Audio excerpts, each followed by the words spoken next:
ಹೌದು guys, big boss ಕಡೆಯಿಂದ ಒಂದು ಟಾಸ್ಕ್ನ ಕೊಟ್ಟಿದ್ದಾರೆ. ಇದನ್ನು ಕಾಂಪಿಟೇಷನ್ ಟಾಸ್ಕ್ ಅನ್ನೋದಕ್ಕಿಂತ ಫನ್ ಟಾಸ್ಕ್ ಅಂತ ನೀವು ಕರಿಬೋದು. ಇದು ಹೆರಿಟೇಜ್ ಮಿಲ್ಕ್ ಕಡೆಯವರಿಂದ ಒಂದು ಸ್ಪಾನ್ಸರ್ ಆಗಿರುವಂಥ ಒಂದು ಟಾಸ್ಕ್.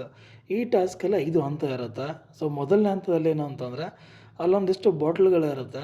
ಆ ಬಾಟ್ಲಲ್ಲಿ ಹಾಲಿನ ಬಾಟ್ಲ್ ಯಾವುದು ಅನ್ನೋದನ್ನು ಚೂಸ್ ಮಾಡಿ ಆ ಬಾಟ್ಲನ್ನ ಕಲೆಕ್ಟ್ ಮಾಡಿಕೊಂಡು ಬರಬೇಕು.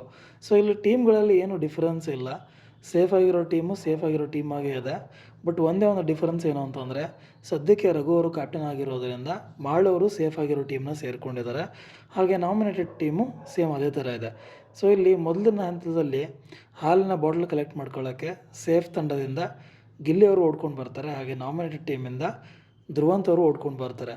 ಇಲ್ಲಿ ಗಿಲ್ಲಿಯವರು ಬಂದು ಬೇಗನೆ ಬಾಟಲ್ನ ಕಲೆಕ್ಟ್ ಮಾಡಿ ಹೋಗಿ ನೆಕ್ಸ್ಟ್ ಹಂತದಲ್ಲಿರುವಂಥ ಧನುಷ್ ಮತ್ತು ಅಭಿಷೇಕ್ ಅವರಿಗೆ ಪಾಸ್ ಕೊಡ್ತಾರೆ. ಸೊ ನೆಕ್ಸ್ಟ್ ಇಲ್ಲಿ ಎರಡನೇ ಹಂತದಲ್ಲಿ ಏನಿರುತ್ತೆ ಅಂತಂದರೆ, ಆ ಹೆರಿಟೇಜ್ ಮಿಲ್ಕ್ ಕಡೆಯಿಂದ ಒಂದು ಲೋಗೋ ಇರುತ್ತೆ. ಆ ಲೋಗೋ ಪಜಲ್ನ ಸಾಲ್ವ್ ಮಾಡಬೇಕು. ಸೊ ಇಲ್ಲಿ ಪಜಲ್ ಮಾಡುವಾಗ ಎರಡನೇ ಹಂತದಲ್ಲಿ ಧನುಷ್ ಮತ್ತು ಅಭಿ ಅವರು ಇರ್ತಾರೆ ಸೇಫ್ ಟೀಮಿಂದ. ಹಾಗೆ ನಾಮಿನೇಟೆಡ್ ಟೀಮಿಂದ ಕಾಕ್ರೋಚ್ ಮತ್ತು ರಾಶಿಕಾ ಅವರು ಇರ್ತಾರೆ. ಇಲ್ಲಿ ಅಭಿ ಮತ್ತು ಧನುಷ್ ಅವರು ತುಂಬಾ ಬೇಗವಾಗಿ ಆ ಪಜಲ್ನ ಸಾಲ್ವ್ ಮಾಡಿ ನೆಕ್ಸ್ಟ್ ಹಂತಕ್ಕೆ ಪಾಸ್ ಕೊಡ್ತಾರೆ. ಬಟ್ ಇಲ್ಲಿ ರಾಶಿಕಾ ಮತ್ತು ಕಾಕ್ರೋಚ್ ಅವರು ತುಂಬಾ ಟೈಮ್ ತೊಗೊತಾರೆ ಪಜಲ್ನ ಸಾಲ್ವ್ ಮಾಡೋಕ್ಕೆ. ಇನ್ನು ನೆಕ್ಸ್ಟ್ ಮೂರನೇ ಹಂತದಲ್ಲಿ ಮಾಳು ಮತ್ತು ಸೂರಜ್ ಅವರು ಇರ್ತಾರೆ. ಇಲ್ಲಿ ಏನಪ್ಪ ಗೇಮು ಅಂತಂದರೆ, ಒಂದು ಉದ್ದವಾದ ಪೇಪರ್ ಇರುತ್ತೆ. ಅದ್ರ ಮೇಲೆ ಒಂದು ಬದಿಯಲ್ಲಿ ಆ ಬಾಟಲನ್ನು ಇಡಬೇಕು, ಹಾಲಿನ ಬಾಟಲನ್ನು. ಹಾಗೆ ಇನ್ನೊಂದು ಬದಿಯಿಂದ ಆ ಬಾಟಲ್ನ ಆ ಪೇಪರ್ ಮೂಲಕ ನಿಧಾನವಾಗಿ ಎಳಿತಾ ಬೀಳದೇ ಇರೋ ಥರ ಎಳ್ಕೋಬೇಕು. ಇಲ್ಲಿ ಮಾಳವರು ಬಾಟಲ್ನ ಇಡ್ತಾರೆ, ಸೂರಜ್ ಅವರು ಬಾಟಲ್ನ ಎಳೆಯೋ ಕೆಲಸ ಮಾಡ್ತಾರೆ. ಸೊ ಈ ಆಟದಲ್ಲೂ ಕೂಡ ಸೂರಜ್ ಮತ್ತು ಮಾಳವರು ತುಂಬಾ ಬೇಗ ಮುಗಿಸ್ಕೊತಾರೆ. ಬಟ್ ನಾಮಿನೇಟ್ ಟೀಮಿಂದ ಇನ್ನೂ ಪಜಲ್ ಸಾಲ್ವ್ ಮಾಡತಾನೆ ಇರ್ತಾರೆ. ಇನ್ನು ನೆಕ್ಸ್ಟು 4ನೇ ಹಂತದಲ್ಲಿ ಕಾವ್ಯ ಅವರು ಈ ಗೇಮ್ನ ಕಂಟಿನ್ಯೂ ಮಾಡ್ತಾರೆ. ಇಲ್ಲಿ ಏನು ಅಂತಂದರೆ, ಆ ಬಾಟಲ್ಗೆ ಲೇಬಲಿಂಗ್ ಅನ್ನೋದನ್ನು ಮಾಡಬೇಕು. ಸ್ಟಿಕ್ಕರ್ಗಳಿರುತ್ತೆ, ಆ ಸ್ಟಿಕ್ಕರ್ಗಳನ್ನು ಆ ಬಾಟಲ್ ಮೇಲೆ ಅಂಟಿಸ್ಬೇಕು. ಸೊ ಇದು 4ನೇ ಹಂತದಲ್ಲಿ ಮುಗಿಯುತ್ತೆ.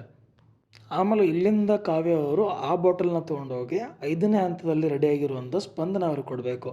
ಸೊ ಇದು ಕೊನೆಯ ಹಂತ ಆಗಿರುತ್ತೆ. ಇಲ್ಲಿ ಏನು ಅಂತಂದರೆ, ಸ್ಟಿಕ್ಕರ್ ಆಗಿ ರೆಡಿಯಾಗಿ ಬಂದಿರೋಂಥ ಬಾಟ್ಲುಗಳನ್ನ ಮುಂದೆ ಇಟ್ಟು ಅಡ್ವರ್ಟೈಸಿಂಗನ್ನು ಮಾಡಬೇಕು. ಸೊ ಇಲ್ಲಿ ಸ್ಪಂದನ ಅವರು ಅಡ್ವರ್ಟೈಸ್ಮೆಂಟ್ನ ಮಾಡಿ ಆ ಒಂದು ಟಾಸ್ಕ್ನ ಕಂಪ್ಲೀಟ್ ಮಾಡ್ತಾರೆ. ಸೊ ಇಲ್ಲಿ ಗಿಲ್ಲಿಯವರ ಟೀಮ್ ಗೆಲ್ಲುತ್ತೆ. ಗಿಲ್ಲಿಯವರ ಟೀಮ್ ಅನ್ನೋದಕ್ಕಿಂತ ಸೇಫ್ ಆಗಿರೋ ಟೀಮ್ ಈ ಒಂದು ಟಾಸ್ಕ್ನ ಗೆಲ್ಲುತ್ತೆ. ಸೊ ಇಲ್ಲಿ ಗೆದ್ದವರಿಗೆ ಹೆರಿಟೇಜ್ ಮಿಲ್ಕ್ ಕಡೆಯಿಂದ 1 ತಿಂಗಳು ಫ್ರೀಯಾಗಿ ಮಿಲ್ಕ್ ಬರುತ್ತೆ ಅಂತ ಹೇಳಿರ್ತಾರೆ. ಸೊ ಇದು ನೋಡೋಕ್ಕೆ ತುಂಬಾ ಚೆನ್ನಾಗಿರುತ್ತೆ. ಯಾರೆಲ್ಲ ಗಿಲ್ಲಿ ಫ್ಯಾನ್ಸ್ ಇದ್ದೀರಾ, ಯಾರೆಲ್ಲ ಅಶ್ವಿನಿ ಅವರ ವಿರೋಧಿಗಳಿದ್ದೀರಾ, ಈ ಒಂದು ಟಾಸ್ಕ್ ನಿಮಗೆ ಗಿಲ್ಲಿ ಅವರ ತಂಡ ಗೆದ್ದೋದಕ್ಕೆ ತುಂಬಾ ಖುಷಿಯಾಗಿರುತ್ತೆ. ಸೊ ಹೋಪ್ ನಿಮಗೆ ಈ ವಿಡಿಯೋ ಇಷ್ಟ ಆಗಿದೆ ಅಂತ ಅಂದ್ಕೊತೀನಿ. ವಿಡಿಯೋ ಇಷ್ಟ ಆಗಿದ್ದರೆ ಲೈಕ್ ಮಾಡಿ, ಶೇರ್ ಮಾಡಿ. ಹಾಗೆ ಇದೇ ರೀತಿ ಬಿಗ್ ಬಾಸ್ ಅಪ್ಡೇಟ್ಗೋಸ್ಕರ ನನ್ನ ಚಾನಲ್ನ ಸಬ್ಸ್ಕ್ರೈಬ್ ಮಾಡ್ಕೊಳ್ಳಿ. Thank you.